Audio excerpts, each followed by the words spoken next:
Ne faites confiance à personne sur Internet. Depuis quelques temps, se développent sur Internet les arnaques, particulièrement les arnaques au sentiment. Elles touchent tout le monde, des jeunes lycéens aux retraités. Aujourd'hui, on vous présente le phénomène du broutage.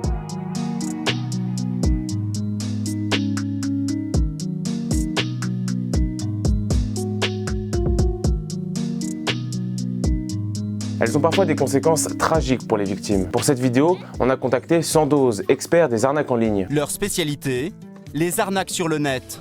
En Côte d'Ivoire, on les appelle des brouteurs. Vous ne les connaissez pas, mais eux vous connaissent. Ce sont des arnaqueurs spécialisés dans l'arnaque au sentiment. C'est les mêmes qui vous envoient des messages de loterie gagnante, de faux concours ou encore les fausses annonces sur Le Bon Coin. Oui, c'est Maître Christophe. Youssouf se fait passer pour un huissier de justice. Le phénomène est encore peu connu des médias, mais représente un business de plusieurs millions d'euros chaque année, avec plusieurs milliers de victimes. En Côte d'Ivoire, le broutage représente plus d'un quart de toute la cybercriminalité du pays. Le brouteur vient du patois local qui signifie le mouton qui se nourrit sans trop d'efforts. Il habite généralement en Afrique subsaharienne, au Bénin, au Sénégal ou au Mali. Le schéma est simple, il cherche une identité sur Instagram qu'il vole et qu'il va ensuite utiliser pour attirer les victimes blanches, les mougous. On appelle ça la phase d'hameçonnage. Lorsque tu soutiens de l'argent au client, là il devient mougou. On dit mougou, ce qui veut dire c'est faire taper, quelqu'un que tu as tapé, quelqu'un que tu as eu, on peut dire comme un pigeon, comme vous le dites. Le choix de la victime est crucial. Il faut qu'elle soit faible mentalement et psychologiquement pour créer une situation de dépendance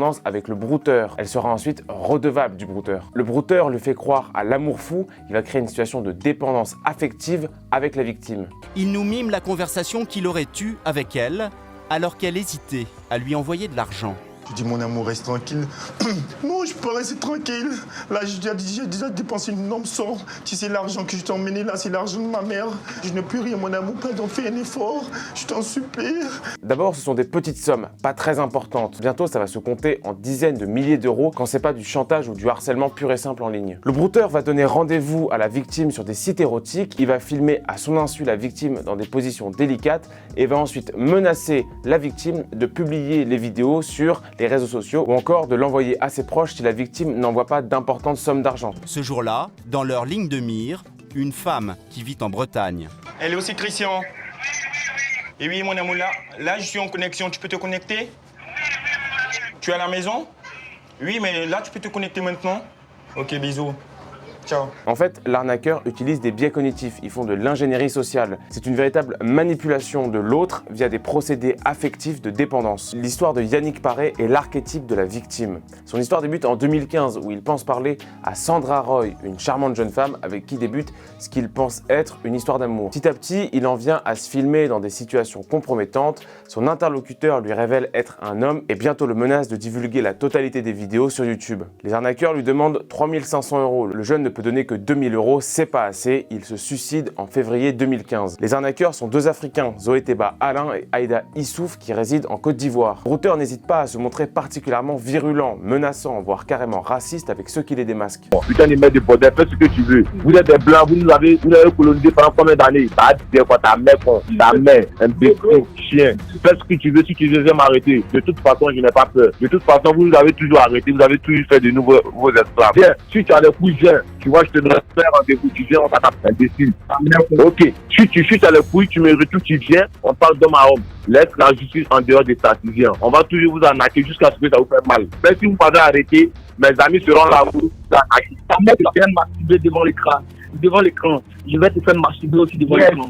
Sale fils de nègre, imbécile, n'appelle plus sur le numéro, sinon tu vas mourir. Ils n'hésitent pas à justifier leurs actes par une prétendue injustice historique. Les victimes, elles, sont très isolées et parfois ne parlent pas par honte. Quant aux agresseurs, en 2018, 89 brouteurs ont été interpellés après 2860 plaintes. Le plus connu d'entre eux, c'est Commissaire 5500. C'est une véritable célébrité dans le milieu. Il est très apprécié en Côte d'Ivoire, où on peut le voir distribuer l'équivalent du salaire moyen à des gens en boîte de nuit. Pour les contrer, la meilleure stratégie, c'est la prévention, menée par des youtubeurs reconnus. C'est le cas notamment de Sandoz. Sandoz, bonjour, merci de répondre à nos questions. Est-ce que tu peux te présenter pour les internautes qui ne te connaissent pas? Qu'est-ce que tu fais et qu'est-ce qui t'a donné envie de faire des vidéos sur Internet? Ce que je fais dans la vie, je vends des contrats d'assurance, donc un arnaqueur comme on nous appelle. Mais je fais aussi des vidéos sur Internet qui parlent paradoxalement d'arnaque. En gros, ce sont des vidéos de sensibilisation et surtout préventives contre les arnaques sur Internet. Mes formations.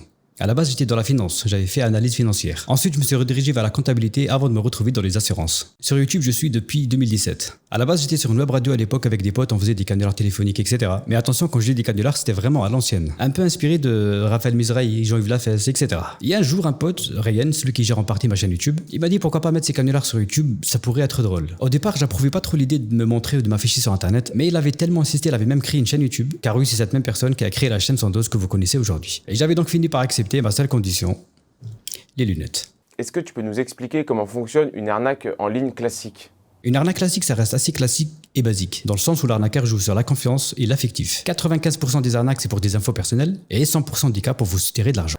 Qui sont les arnaqueurs et pourquoi font-ils ça?